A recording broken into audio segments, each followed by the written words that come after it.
Welcome back to this week's episode of Unlocked. I'm super excited because we have Chase here today, and maybe he's actually gonna spill some good tea. Yeah, I'm gonna give you the shit. Because last time, well, first off, can we please talk about how we both showed up and we're matching? We are. We have good taste. We did not plan this at all, but it just happened to happen. We couldn't plan it. If we were to plan something, you'd have to answer the phone. So. Okay, I do answer the phone. Once every 10 calls. Yeah. So if I was dying or if I was going to jail, you'd be the last person that I would call. I cannot. Okay, so last time you were on, I kept saying basically you were boring because you wouldn't give me any good tea. Mm-hmm. But you had tea to give at the time. Yeah, it was just fresh. You just chose not to give it. Yeah. And then you chose to give it to another outlet. It was already out there at that point. No. It was already out there. It wasn't whenever I You're letting somebody else profit off of it. No, whenever we first broke up, it was honestly a month and a half before I did your podcast, but we hadn't told anybody. Yeah. So nobody knew. Okay, well, I knew, and I wanted you to tell everybody. Okay, well, I'll tell everybody right now. Okay, so you and Emmy did, in fact, break up. We did. Okay, and? What do you want to know? I mean, I'm just going to say, I told you not to get engaged. You did. I told you so. I think having you there at the engagement was just bad juju. So now it's my fault. I'm just saying. It's my fault. If the shoe fits. Hey, I told you, don't get engaged. It's too soon. Don't do it. And you did it. I did do it, yeah. You did it. But did you learn some lessons? I did. I learned a lot of lessons. And I mean, our entire relationship, it wasn't all bad times, you know? I mean, I've got a lot of shit that I'm dealing with. She's got a lot of shit that she's dealing with. She just chose to leave me while I was dealing with my shit. Well, and then there's that. But we mutually agreed just to part ways because we just... Yeah. And honestly, though, I think, you're over the hump now. Yeah. I think you're doing good. Yeah. I'm great. I'm doing real good now. I'm definitely over the hump. I cannot. It was rough there for a little while, but I mean, I'm over it now. And like I said on that interview, I said, I think God hears conversations we don't hear and sees things that we don't see. Yeah. So he moved her out of my life, and I'm grateful for that because it clearly was not meant to be. Yeah. And that's the thing. It's and there's a lot of dirty shit that went down that should have been handled differently. Just the lack of respect was not there. Well, I think too, though, on both sides. For sure. I made mistakes in our relationship, 100%, but so did she. Okay. And definitely, because I'm a stalker. Mm-hmm. I will own it. I will go through the rabbit hole of social media, and I will end up on your sister's, cousin's, best friend's, boyfriend's, family's page. Mm-hmm. I will go down the rabbit hole and I will find what I need to find. And I did find some stuff. What'd you find? That was, dates and times of comments that maybe shouldn't have happened. Yeah. So, I mean, it's just dirty. That shit's just dirty. I mean, I'm not coming on here to bash her. No, not at all. It's just safe to say she's not who I thought she was. Okay, that's fair. Like you said, you have things that you have to work on as well. Yeah, for sure. I mean, what we're going through is not an excuse for any type of behavior. And I did act out of character. I mean, I got drunk and said some shit I shouldn't have said. Mm-hmm. But I stand by everything I said. Okay. Well, you don't get to say I said things I shouldn't have said. I should have said it when I was in the right mind. Right headspace. Okay. And I could have, my delivery definitely could have been different. You think? Could have been different, but I'm good with what I said. Well, that's fair enough, because at the end of the day, I like y'all better apart than I like you together.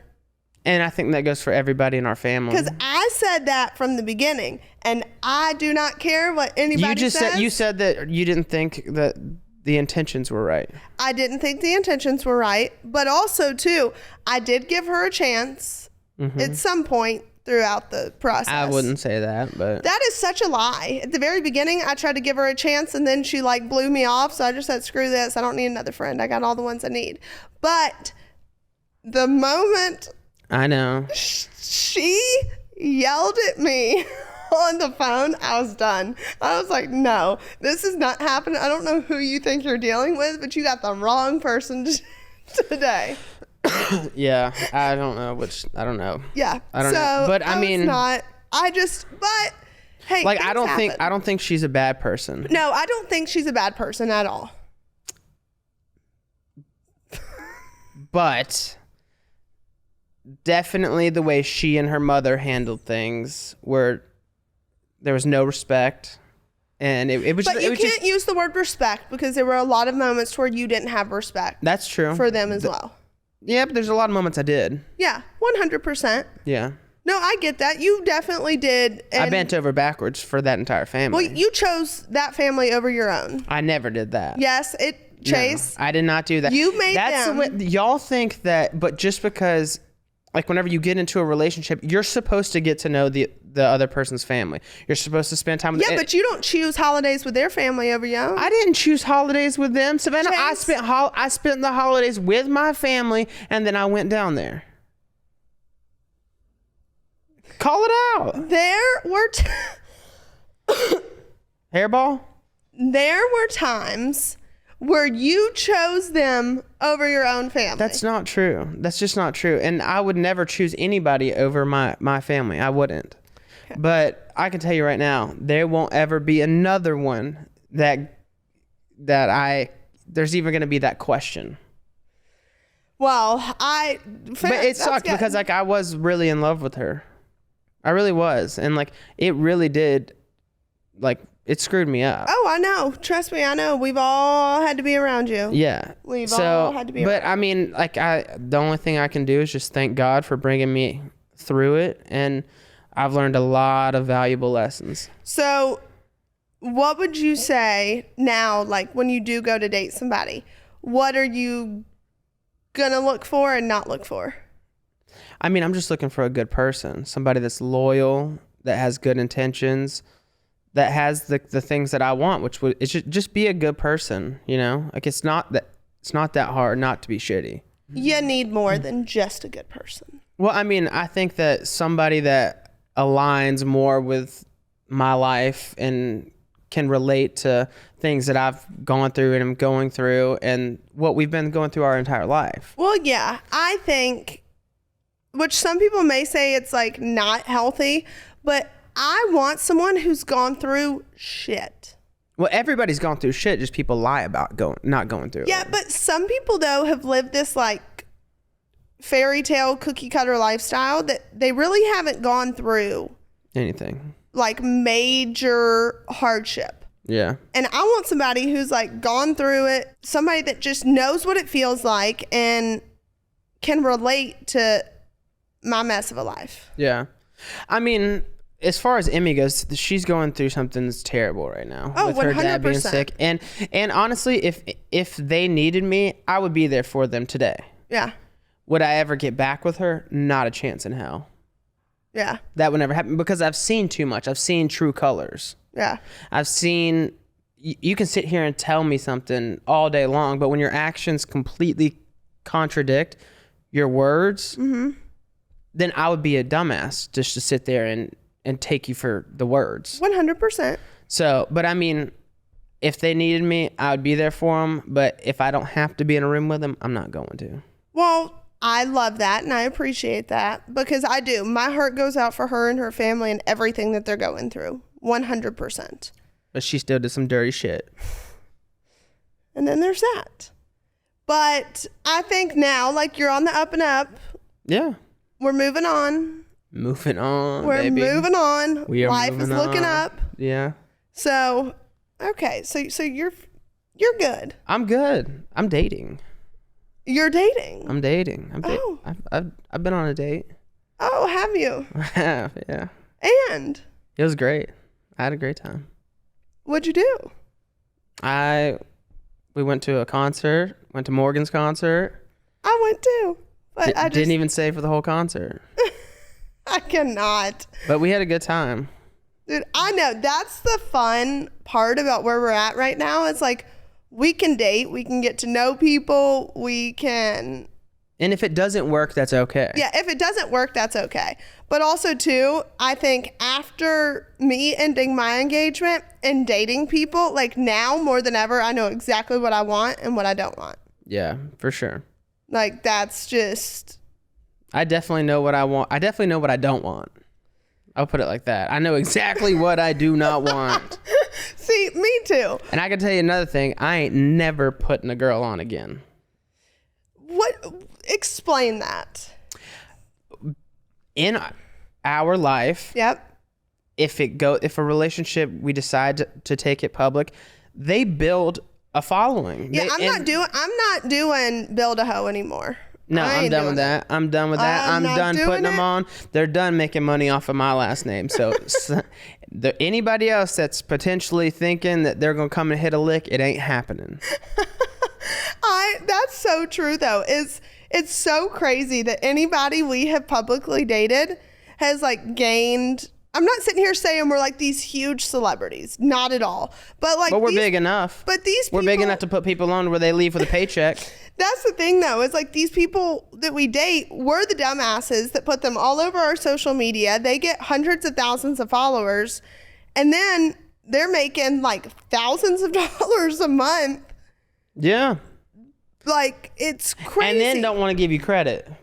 That's true. It's like, oh, I built this myself. No, you did not build this yourself. Yeah, you built it yourself, all right. Yeah. Okay. Yeah. Okay. This episode is brought to you by BetterHelp. I don't know about you guys, but sometimes there's just times in life to where it's tough. You don't know which direction to go. You don't know what decision to make, and you just feel stuck. I've been there plenty of times before, and I guarantee you I'll be there again. And that's where BetterHelp has come into play. There are times where I just need help getting on the right path. I need some advice. I need someone to call me out for where I am wrong.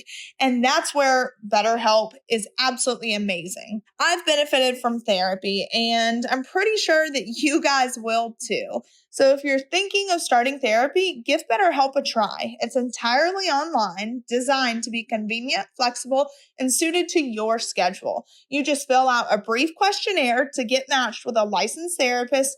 And what I love is you can switch therapists at any time for no additional charge. Not one therapist works for everyone. Sometimes you need to find a few to find the one that sticks. So let therapy be your map with BetterHelp. Visit betterhelp.com/Savannah today to get 10% off your first month. That's BetterHelp, HELP.com/Savannah. Ladies, summer is the worst time to suffer with an uncomfortable bra.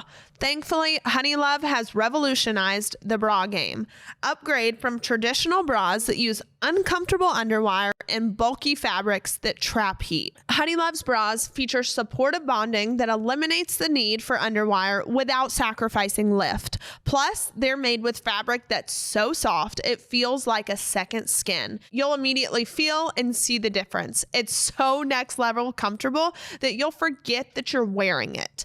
We all know the feeling of when you get home and you just want to take your bra off because it's uncomfortable. Well, with HONEYLOVE, you will never experience that again. They're so comfortable, you'll forget that you're even wearing them, and heck, you may even sleep in them. And for a limited time only, you can get HONEYLOVE on sale. Get 20% off your entire order with our exclusive link, honeylove.com/unlocked. Support our show and check them out at honeylove.com/unlocked to get 20% off your entire order. This episode of Unlocked is brought to you by Progressive Insurance.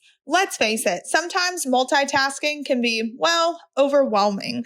Like when your favorite podcast is playing and the person next to you is talking and your car fan is blasting, all while you're trying to find the perfect parking spot. But then again, sometimes multitasking is easy, like quoting with Progressive Insurance. They do the hard work of comparing rates so you can find a great rate that always works for you, even if it's not with them. Give their nifty comparison tool a try, and you might just find getting the rate and coverage you deserve is easy. All you need to do is visit Progressive's website to get a quote with all the coverages you want, like comprehensive and collision coverage or personal injury protection. Then you'll see Progressive's direct rate, and their tool will provide options from other companies all lined up and ready to compare, so it's simple to choose the rate and coverages that you like. Press play on comparing auto rates. Quote at progressive.com to join over 29 million drivers who trust Progressive. That's the thing that I'm just not doing it anymore. I have said the next person that I date is going to be very established, very normal. Everything's going to be normal about them except their bank account. No, it's not even about that. It's just I want someone normal that doesn't want to be in the spotlight. But that's not going to happen because we're in the spotlight. But true, but yeah, it's hard. Anybody that I date these days has kids too. Savannah, what the fuck? Why are you trying to sign up for somebody else's problem? You're inviting crazy that you didn't create into your life. That is not true. I'm not gonna say I'm against it, but I would have a sugar mama. So how are you gonna come at me and then basically say the same thing? No, I'm not coming at you. Do whatever makes you happy. Okay. Yeah. See, I would have a sugar mama though. I don't want. Life's too hard. Like this shit's too damn hard. That's the thing though. I'm fine with. I'll be somebody's little pool boy. I will. I would pay to see that. All right, all applications are open. I hope someone does pay to see it. Applications are open. Chase is looking for a sugar mama. I am. Come on. Bring it on. See, and I'm not cheap either, though. I'm just letting you know. Okay, not cheap. Got it. See, and that's the thing. It's like I want someone that's like financially well off just because I'm successful in my own right. True. So I don't want someone to be intimidated by what I do. Well, if they're intimidated by what you do, then they're not a man. They're a little boy. Yes, that is very accurate. Yeah. So 'cause let me tell you something. I have dated some broke chicks. And there ain't nothing worse than somebody broke sitting there screaming and bitching. Jeez. I'm just calling it like it is. It's way easy. It's just as easy to find one with money than it is to find a broke one. Oh my God. What happened to they just have to be a good person? Well, I want them to be a good person. See, it's every time I get around you that you bring out that toxic shit in me. I bring out the toxic. Yeah. Got it. No, I'm telling you, I'm in such a place right now where I'm thriving. I don't even want to know what the hell you've been doing or what that means. Thriving. It just, you learn. You learn. And we'll have to wait for TV for this one. I'll Why? You're the one getting paid here, not me.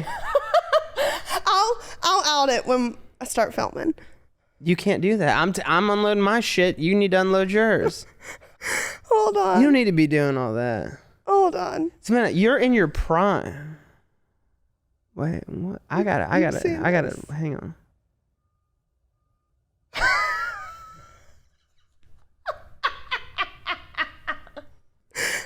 I don't even know what to say. You know what? It's funny though, because you know what I told Dad? Whenever I was visiting him, we talked about you and about who Savannah needs to end up with. I said, Savannah wants a billionaire with a criminal mindset. What? I want what? You want a billionaire that has a criminal mindset. No, I do not. Yeah, you like that grit. No, I just like people who've gone through some shit. Hey, I'm Savannah. I want all your baggage. Anybody that's got baggage, hit me up. I want less baggage. I'd rather have less baggage, and because that's gonna be fun to deal with.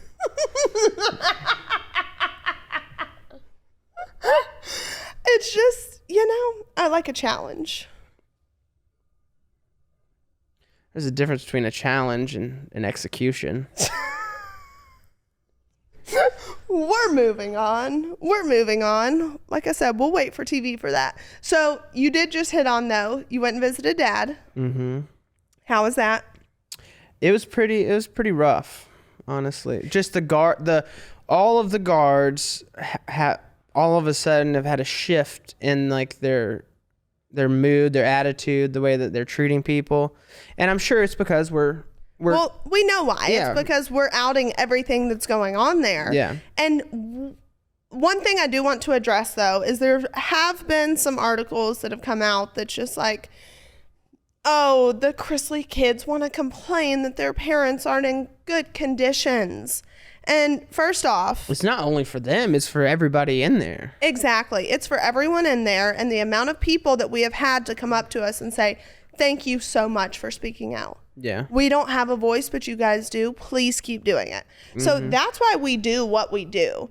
But I find it really interesting that now the amount of politicians that are now taking interest in everything that's going on is absolutely insane. So last night there was 2 different articles that I found last night.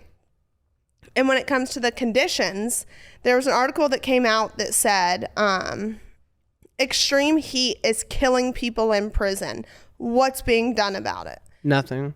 Absolutely nothing. It says, in states across the South and Southwest, the summer has brought shocking headlines of prison cells reaching as high as 115 degrees, children being kept in stifling hot solitary confinement cells for nearly 24 hours a day, and incarcerated people reported being cooked alive. A heat dome last week brought punishing temperatures across the Midwest, Central, and Southern U.S., resulting in triple-digit highs in many areas. And it says, as brutal heat waves continue to engulf large sections of the country, hundreds of thousands of prisoners are being forced to endure deadly temperatures inside heat-retaining steel or concrete facilities that offer little, if any, access to air conditioning or circulation. With these conditions likely to worsen due to climate change, advocates are fighting to provide relief to incarcerated people who are now among the earliest and most vulnerable victims of this crisis. Yeah. Well, when I got in my car, it was 111. Yeah. Down there. And like normally in visitation, like you're in a room with all the other families.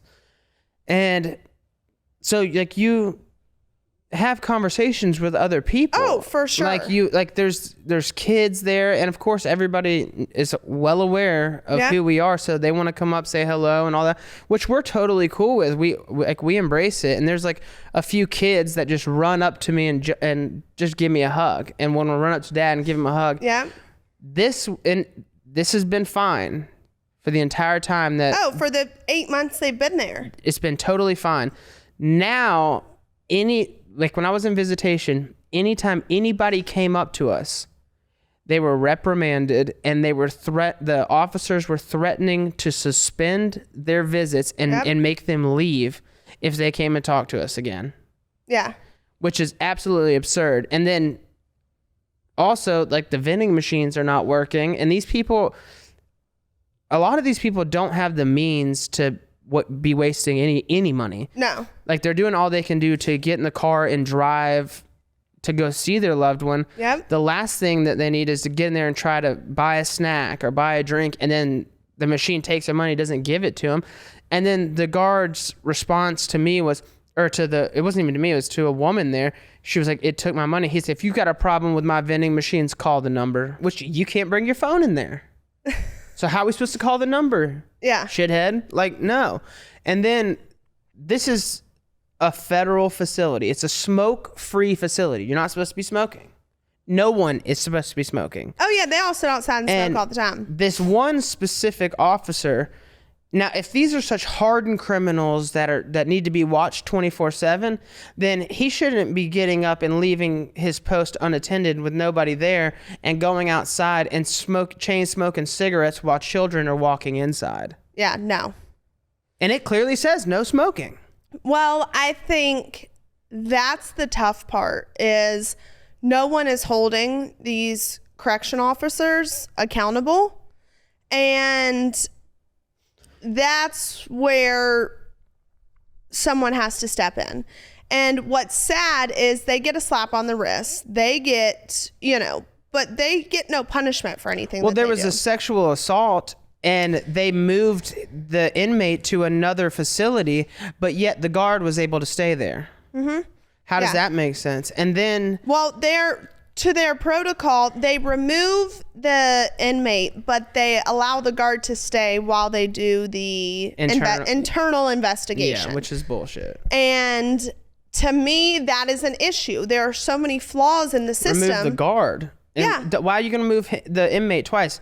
He's already being punished by being there. That's not even but the whole point is they're putting more people in danger 100%. By allowing the guard to stay there. Mm-hmm. But that goes to show that there are flaws in the BOP and their handbook, how it's being run.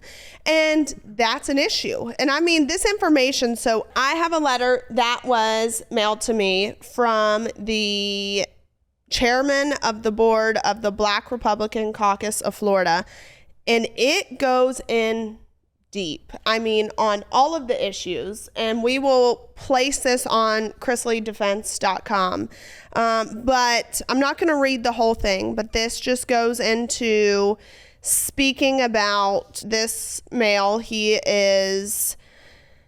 I don't even know how to explain his story other than to say that it's filled with racism. It's filled with retaliation. It is heartbreaking. I mean, it has violated his constitutional rights, how he has been treated at this facility in Pensacola. Mm-hmm. FPC Pensacola is a federal facility, and there are numerous laws that are being broken. You have a woman who has violated multiple laws when it comes to mail. And there is definitely going to be an investigation into that because you cannot mess with someone else's mail. It's a felony. Yes, it's a felony offense. And so there's that. You have what's going to be very interesting too, these CARES Act submissions. You have these counselors that should have submitted all these men for CARES Act when they had asked to be submitted, and they just chose not to. And did it intentionally. Did it intentionally. And one of them said, her exact words were, or allegedly, I will say, a woman allegedly said that she was no longer going to be submitting black men for the CARES Act because they have a propensity for violence. Which is like, what in the, like what? Yeah. And I was shocked when this information was given to me. And back to the visitation, there's this family and we absolutely adore them, and I think his mother's going to come on your podcast. She's going to come on my podcast. And he's an African American child and he loves us and we love him, and every time he sees me he runs and jumps in my arms, and they threatened to suspend his visit with his dad. Mm-hmm. And he's 3 years old. Yeah. But then you have white kids that are running up playing with each other that have nothing to do with us, and they don't bother them. No. So like the racism is on a whole different level. Well, even the fact that the amount of African American men that they place to work outside in 115 degree weather and say, keep working until you finish. I'm not good with that. No. But part of this letter that I really do want to read is This man says, coming to federal prison camp Pensacola, I was under the impression that I'd be met with a case manager who was caring and truly concerned about helping folks reintegrate into society. But then I met Janet Genelat, the complete opposite. This case manager is one who has gone to great lengths to keep rehabilitated folks in prison longer. It's baffling, and it makes zero sense. This case manager refused to submit 27 individuals that are known of for home confinement under the CARES Act. How ironic that the majority of these 27 men are of color. Which is absolutely ridiculous. Yeah, that's your absolutely. job. Yep, and he continues to state how the same case manager colluded with the CMC and executive staff via email to make it a point to not submit me. However, while making it a point to racially disparage me, as if that wasn't bad enough, steal and confiscate my mail without order or reason for order, all because I chose to exercise my right of commencing administrative remedy and informing the authorities of such unlawful behavior. As a result of such, I authored a whistleblower report based upon the testimony of staff at the camp who truly do stand for righteousness. I sent the report to President Biden, Senate, and House Judiciary Committee, multiple members of Congress, United States Postal Inspection Services, Office of Special Counsel, Office of Inspector General, and BOP leadership. Why? To ensure that executive staff at FPC Pensacola didn't get away with what they're attempting to do right now. Cover it up. Since the release of this report, I was fired from the warden's office for informing the warden of this corruption. My company, Clutch Strategies, even disseminated a press release highlighting the multiple acts of egregious conduct that perpetuate a widely accepted culture of unethical and illegal behavior. And one part that is highlighted in this, it is just absolutely insane. The ongoing derelict of duty has persisted for so long that it's truly the normal way of operation at FPC Pensacola. So much so that rather than find ways to eradicate the ongoing problems that plague the institution, problems like asbestos, black mold, resin in the water, racial discrimination, mail theft, mail tampering, commissary theft, depleted food service budgets, and a lack of resources to adequately feed inmates, no air conditioning in dorms for months, fire ant infestations, inmates being forced to work in slave labor conditions without receiving prevailing wages, and worst of all, inmate sexual assault. Yep. Absolutely insane. And when it comes to the sexual assault, he says, executive staff finds cunning ways to double down in their cesspool of unscrupulous dealings, assuming that no one will ever sound the alarm to ensure accountability commences. Case in point, of all the violations of BOP policy and federal law, the worst of it all is executive staff's morally inept pursuit to cover up the sexual assault allegation brought to light by a member of the inmate community who just happens to be a former associate of Burisma Holdings. Because of this person's connection to Hunter Biden, executive staff would rather brush the allegation under the rug to prevent press and allow a predator on staff to remain than to simply do the right thing and govern with righteousness.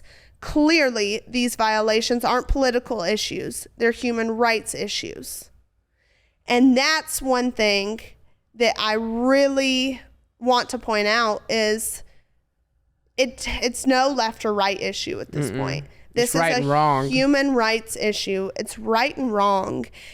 And it gives me goosebumps reading this because you have the sexual assault allegations just leave me so angry.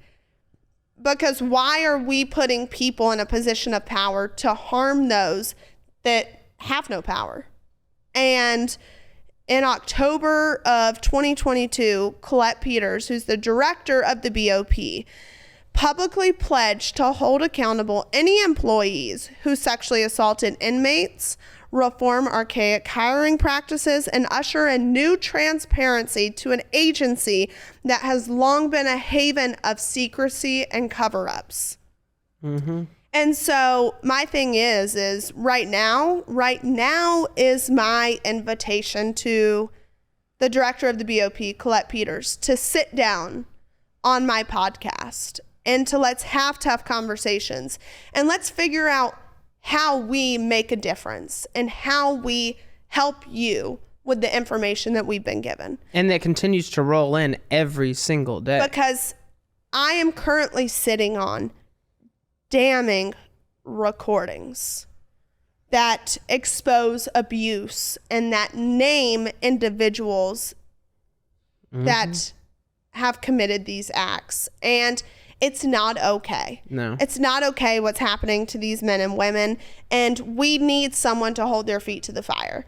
And I'm going to continue to speak out about it because just yesterday there was an article that was released, and it was, let's see, because I want to read it word for word, just to show you, first off, this hasn't been on the news, shocker, because no one wants to bring accountability or no one wants to draw awareness to the corrupt things that are happening. But there was an article that was released in the Lexington newspaper, and it says former federal prison officer in Lexington pleads guilty to sexually abusing an inmate. A former senior officer at a federal prison in Lexington, which is where mom is at, has pleaded guilty to sexual abuse of an inmate. Gregory Barrett, who was an officer at the Federal Medical Center in Lexington, knowingly engaged in a sexual act with an inmate identified in court documents as BB, records show. The incidents occurred multiple times between June and July of 2022, according to Barrett's plea agreement. Barrett pleaded guilty Friday, court records show. The defendant knew, based on his training and experience, that any sexual contact between FMC staff and inmates was strictly forbidden and was a federal crime, Barrett's plea agreement says. In October of 2022, Barrett threatened and intimidated another inmate, identified as CM, who was a witness to the crimes, according to the court documents. Barrett told CM to keep her mouth shut and suggest retaliation if CM were to speak to other prison officials, according to court documents. The Federal Bureau of Prisons confirmed Tuesday that Barrett is no longer employed at the facility. FMC Lexington officials weren't able to immediately comment on Tuesday. Now, that's just the tip of the iceberg. Is the tip of the iceberg, and that is where my mother is currently sitting. So what I won't do is keep quiet about it. No. That's one thing I will not do, because she's not going to be the next victim. No. And this is not okay. And I want to know what Colette Peters is going to do to bring awareness to this, and to fix the problem. And like you said in that they talk about the food and all of that. Dad, in my last visit, he just told me that there was like over 60 people that were not able to eat because they ran out of food. But they know that one of the guards steals the food, it in large quantities, and that's why he parks at a different spot, like on the facility, than the other people park, because it's a shorter walk for him to take the stuff that he's stealing and putting it in his car. It is, and honestly, the BOP is under a lot of scrutiny right now, and it's only going to get worse because men and women are dying in their care. The conditions are inhumane. The treatment is inhumane. The abuse is running rampant throughout the system. And so this is a human rights issue. 100%. And we are working with a team of lawyers to really hit this head on. Yep. And that's all that we're going to say about that. But if there are any of my followers or listeners of this podcast that have dealt with these same things, please go to chrisleydefense.com and send us an email. There's a place to where you can put in all your information and send us an email, because we want to add you to what we're doing. We want you to be a part of what we're doing, because it's going to be huge. And I just believe that we can make change. And I believe that God has spoken to us. And with what we've gone through, now it's our job to help other people that are going through it. We're not going to stop. No, I'm just not. I will make as many enemies as I have to in order to get to the bottom of it, because it's not a Democrat or Republican issue at this point. It's a humanity issue. And I had Governor Phil Murphy on my podcast, who is a Democrat. We had a great conversation. I'm going to be having Laura Trump on my podcast in the next month or two, which is going to be huge, because I want this podcast to be a place for tough conversations and growth and communication and change, really. So I hope and pray that Colette Peters takes me up on this offer to sit down and let's go through everything that I've been given, everything that's been sent to me, environmental reports, show lead and water and lead-based paint and black mold, and how these facilities are trying to cover up the deaths that are occurring, because there are slow deaths that are occurring every single day because of these conditions. Yeah. And at FPC Pensacola, the black mold was seeping through the walls, and they went in and painted over it with white paint. And a week and a half later, it was already coming through again. You would think they'd go in there and fix it, right? No, they just paint over it. They went back in, and instead of painting over it with white paint, they went in and painted over it with gray paint. It's insane. But you know what? I will say... And that was recent. That was within the last 2 weeks. I'll say, though, I am blessed.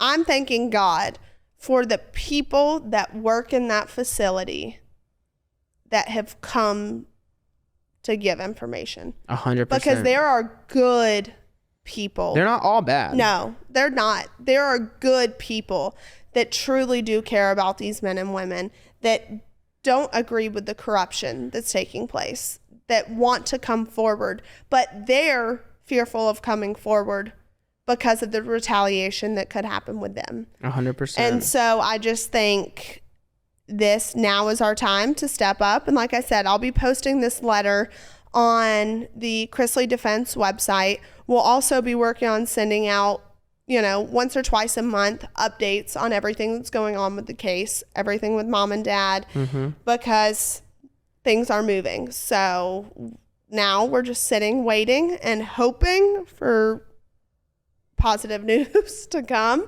But in the meantime, we just pray. We pray. We're patient. And we gonna give them hell. That is for sure. I think that's what I was born to do.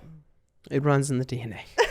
It runs in the DNA. That's for sure. But with that being said, we've hit all the updates. Yeah. All the updates. And I'm going to LA to film a show. Hush. No laughing. Can't say anything. But also, what I'm so excited about, because now I can talk about it, is Special Forces. Special Forces. I can't wait to see that shit. Savannah couldn't do it. Savannah threw up the whole time. Okay, we'll put a video for you guys to see the promo. You'll see me puking, rappelling down a dam. It was a blast. It was so much fun. Savannah, that was not fun. Well, it wasn't fun, but it was a cool life experience, okay? I'm going to let you have that one. And it airs September 25th on Fox, and I'm so excited. The amount of people that I met, just the cool people. I mean... Can you talk about it? Yeah, no? I can talk about it. Because who was the worst person to be around? Talk that shit, Savannah. I mean, I'm not going to say worst person to be around. I feel like everyone goes through their own life experiences and whatever. Who's the person you would not want to ever be in a room with again? Tom Sandoval. Sandoval? Really? He just, honestly, I'd take that back. He just is he's just odd. No shit. Look at all the stuff. Yeah, like he's just, in the way that he rationalizes things and the whole thing was weird. And too, it was like he would get up in the middle of the night and like put on a headlamp and walk around. And finally I just looked at him and I was like, Tom, lay it the hell down. Like, stop playing fucking arts and crafts over there. Lay it down. And like everyone started dying laughing. And then I'm sitting there and like I'm sleeping next to 7-foot tall Robert Ory, and he and I would like lay there at night and just like talk, and he was the coolest human being, like one of the greatest people I think I've ever met. Just his spirit was so sweet, and he was there because his dad was, had a battle with dementia, and all he did was watch TV. And he wanted his dad to see him on TV one last time before he died. And unfortunately, he passed away when Robert was on his flight back home. Oh. Yeah. And it was just, my heart broke for him. But we had such deep conversation at night, and to hear the struggles that he's gone through and talk about his career and hear stories about he and Kobe. And like, it was such a cool experience. And then you had Brian Austin Green, which he was so cool. He is just like the most tender-hearted, sweetest guy. And his So now I want to know the shit. His kid's mom is Megan Fox. Oh. Yes. So that's Brian Austin Green. Okay. And then we had Angela Johnson. Did you ask him if he I listens think it's her name. to MGK? No, I did not. You've got Black China, who goes by Angela now. And she was nice to me, but she's a tough personality. Tough personality. She was not the friendliest to people, which was tough to watch. When Dad gets out, he's got to go do this show. Oh my gosh, when Dad gets out, dude, I would die. I bet you he'd make it through. I don't know. No, he would not. I don't know. No, he would not. The moment they told him to get some cold water, he'd be out. Yeah, he would not make it. The other people that were really interesting, JoJo Siwa. Freaking just a great human being. Like, her energy made the show so much fun. And then you had Kelly Rizzo, who's Bob Saget's wife. Oh. And her being there, I was like so proud of her. Yeah. It was tough. And some of the tasks, she was just, I think she has this like fear of death because of what happened to him. And just to watch her like overcome it was such like a cool emotional experience. Well, I want to run it back. Let's touch on where you're at with as far as relationships go. Oh, I'm not touching on that. Why? I had to touch on mine. Yeah, because I'm exploiting you for my own personal gain. I don't want to come across like I'm shitting on Emmy, because I'm not. Like, I do wish her nothing but the best, but there was some shitty shit that went down. So, there was some shitty shit that went down, but it's fine. It's fine. We're good. We're moving on. We're happy. We'll continue to talk about your relationships and exploit them because it does well. Oh, so that's why. Oh, yeah, 100%. I'm getting a back end then. 100%. That's exactly why. Yeah. But special forces. I'm sure I'll have some new stories for you next week or two. Okay, next week or two you'll come back on. I may pay you a little fee. Oh, thanks. You're welcome. You're welcome. And then I'll have you back on in the next few weeks. You got to have us more dating stories. Y'all, actually, we should like set Chase up on like, what's that, speed dating rounds? We should do an episode of speed dating rounds and me just bring in people. Let's do it. Dude, that would be I might go on The Bachelor. You should do The Bachelor. I could do it. Oh my gosh. Y'all, next episode, we're signing Chase up for The Bachelor. I'll do it. Oh my God. Oh my gosh. My ass wouldn't find no love. I know I wouldn't. He can go on the next Bachelorette. No, Bachelor. You could be the Bachelor, but you could also go on the next season. I'm of too Bachelorette. toxic for Bachelorette. No, you would fit right in. No, I wouldn't. I don't want to be Bachelor. Dude, just do it for the fame. I don't give a shit about being famous. But I know, but these people go on The Bachelor and get more followers in a month. And it took us years to get them. I don't care. I'm already famous. I don't need to do it for fame. I want the love. Okay, screw love. I say you need to go. We're doing it. Next episode, y'all, we're going to apply Chase for The Bachelor.